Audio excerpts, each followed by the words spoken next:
Look at this face, the wide-set eyes, the rounded forehead, and the remarkably flat snout. We have selectively bred certain dogs to mimic the exact facial proportions of human infants. There is a precise biological reason we react so strongly to this. It's called Kindchenschema, or the baby schema. Our brains are hardwired by millions of years of evolution to respond to infant-like facial geometry with an immediate flood of nurturing hormones.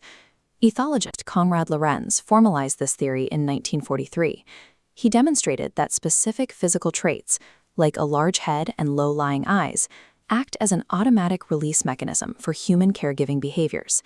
By selecting for these exact proportions, we have engineered an animal that bypasses our conscious judgment to trigger a specific, involuntary nurturing response. But if you listen closely, you can hear the cost of that appeal. That heavy, wet snorting sound is an animal actively struggling to pull oxygen into its lungs. We often dismiss these snores and grunts as cute breed quirks.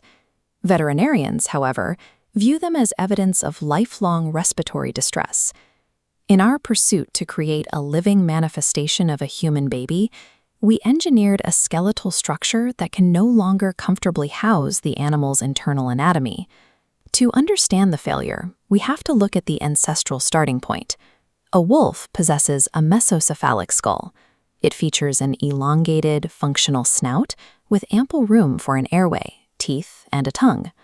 Over the last century, breeders selected for shorter and shorter faces. This drastically compressed the skeletal frame of the snout, pushing the upper and lower jawbones inward toward the center of the skull.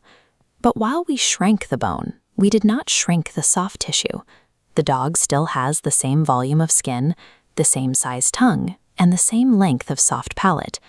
As the bone recedes, all that internal flesh is forced to bunch up and fold inward.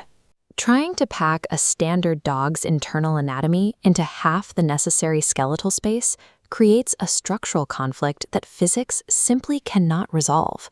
This internal crowding leads to a specific medical condition known as Brachycephalic obstructive airway syndrome, or BOAS. Because the roof of the mouth is now too short for the tissue attached to it, the oversized soft palate is forced to the back of the throat. It drapes over the windpipe, obstructing the flow of air with every breath. This compression causes the exterior features we find desirable. Those deep facial wrinkles are actually excess skin with nowhere else to go.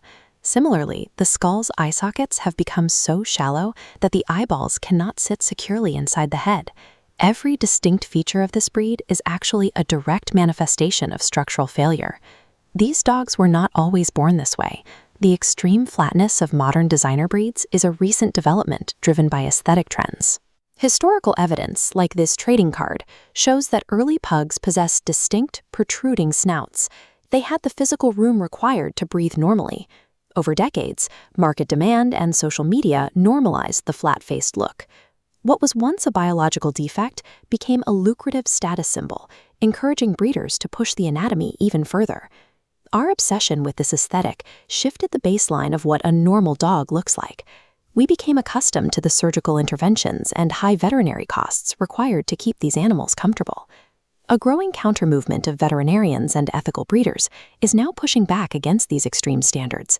They practice outcrossing, introducing outside genetics to intentionally lengthen the snout.